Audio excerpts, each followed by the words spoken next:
Okay, let's learn how to use MindPal together. This is an almost brand new account. It's a free account. You can get a free MindPal account using the link down in the description. I have lots of agents and workflows in my main MindPal account, but I want to start from scratch here because I am learning as I go when it comes to MindPal, and I'm going to take you along with me. Let's build something that I can wrap my head around. What I've been finding for myself is it's easier for me to learn about AI when I am using real life examples, not just examples of agents and workflows and bots and technical stuff. So I'm going to create a multi-agent workflow for a dinner party planning AI, and we're going to start from scratch. Now, I did build my own MindPal assistant as a custom GPT using ChatGPT. I will link to this down in the description below as well. It's completely free to use.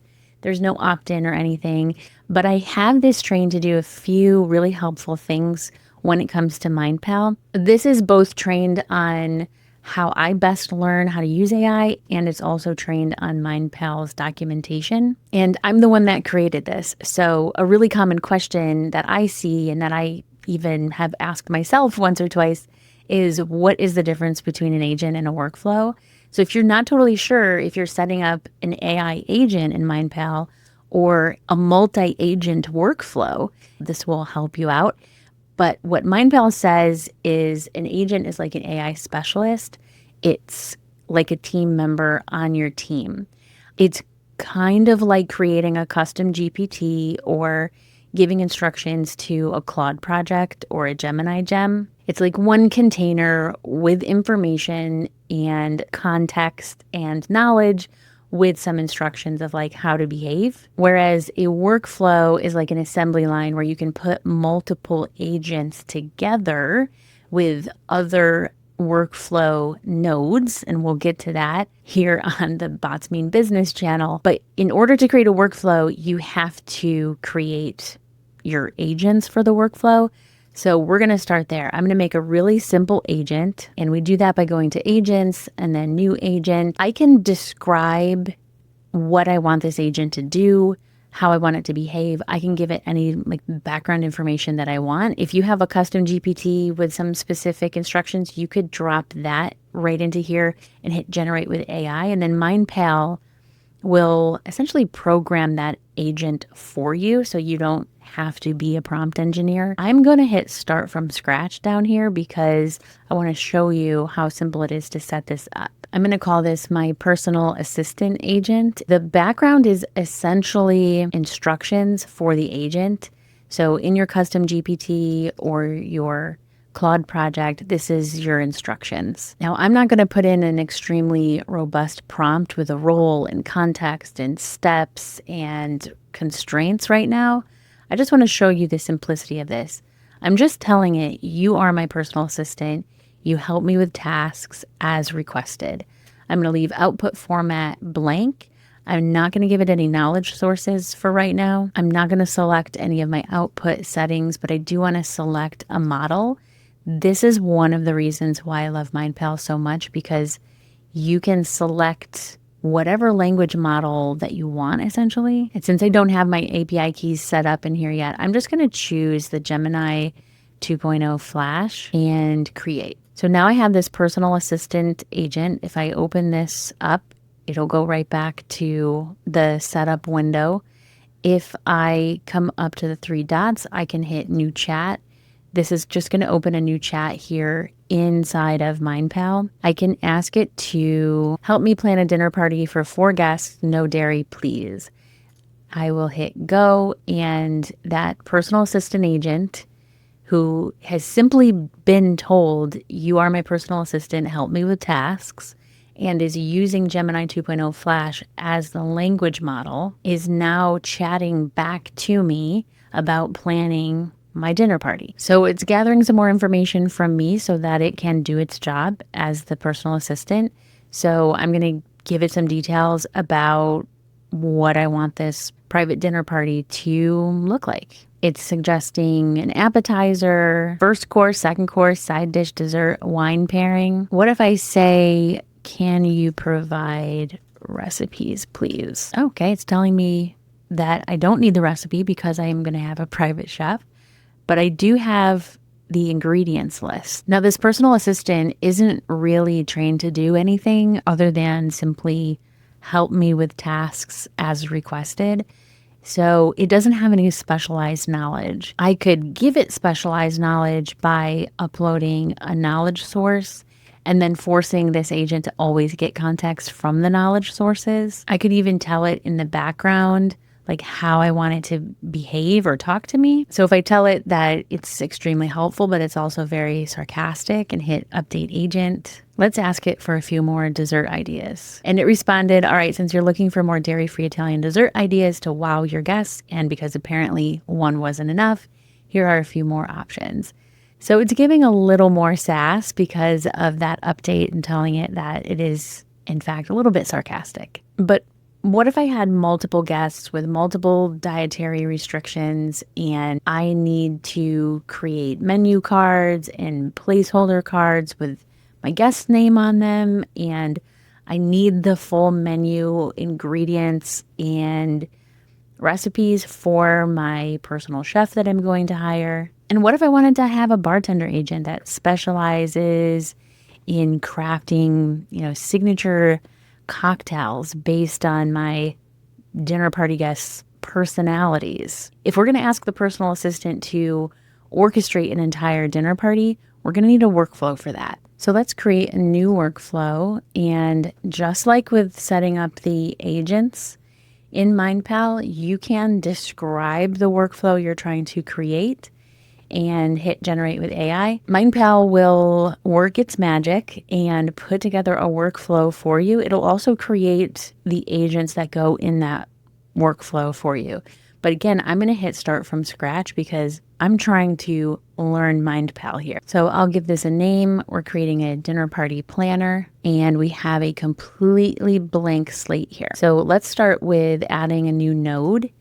It's going to ask me what kind of node. I'm going to choose human input and new field. The label is what are we planning? The type of field that this is just a basic text field, nothing fancy. It is required because it's going to be the only thing that kicks the workflow off. And I like to label my nodes so that I know what they are and you can see what they are. Our changes are going to be saved automatically. And even though we don't really have a workflow functioning yet, I'm going to hit new run because I want you to see how it starts. So we created this human input node, and it's giving us a text box just like we told it. What are you planning? It's got the star, the asterisk here because it is a required field. So if I gave it the same basic instructions as I did with the agent that I created, and hit continue, it's not going to do anything. It's not going to go anywhere because there's nothing attached to it. There's no agent to make anything actually happen. It's just the input. So let's go back and edit this workflow. Let's go ahead and hit the plus button, and then I'll select agent, and we could create a whole dinner planning agent on the fly. But since I already have my personal assistant created, let's choose her. And now we're going to actually assign a specific task, a specific prompt to that personal agent. Let's say we want to describe the type of party we want to have. We want this agent to give us 3 ideas. Like if you imagine that this personal assistant is an actual human being that is your personal assistant, you might have a conversation with them and say, look, I need to plan a dinner party. This is who's coming. These are the dietary restrictions. Like, give me some ideas. Like, what do you have? So we'll start there. And even though these 2 nodes are connected, I need to tell the agent where to get the information that it needs to come up with these 3 party ideas. So down here, we can either hit the @ symbol on your keyboard or the mention anything. And we are looking at this workflow's human input field. So we only have the one node with the one input. So this is pretty simple. I'm just going to select this. So now the task says plan 3 dinner party ideas based on the input. My changes have been saved. So let's hit new run. I'm going to give it the same exact information, and you can see the sarcasm coming through already. Let's see what culinary masterpieces we can conjure up while dodging the dairy. So it looks like Gemini 2.0 Flash researched from 10 sources. That's cool.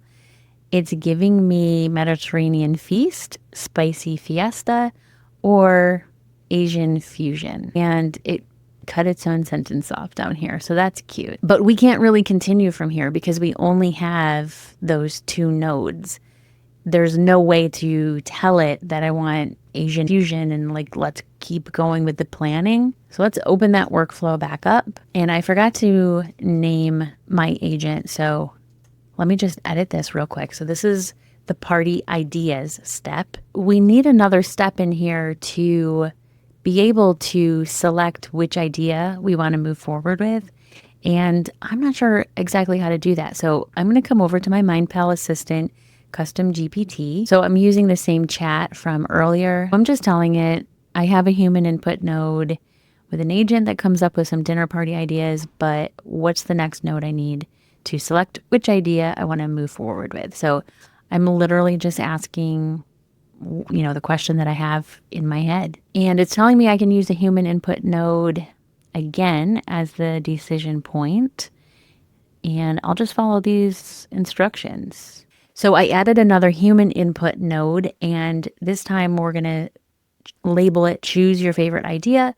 This is also going to be just text because we need to be able to pass the actual idea on to the next step so that we can make the menu, get the ingredient list, create the cocktail ideas, and give the chef the recipes. So let's hit new run and we'll start this again. It's waiting for me to select an idea. So I could come through here and copy this exactly the way I want it and paste it in. Or if I decided I really don't want chocolate avocado, I just want regular mousse, no avocado. Then hit continue. And again, there is no node past this point to actually do something with.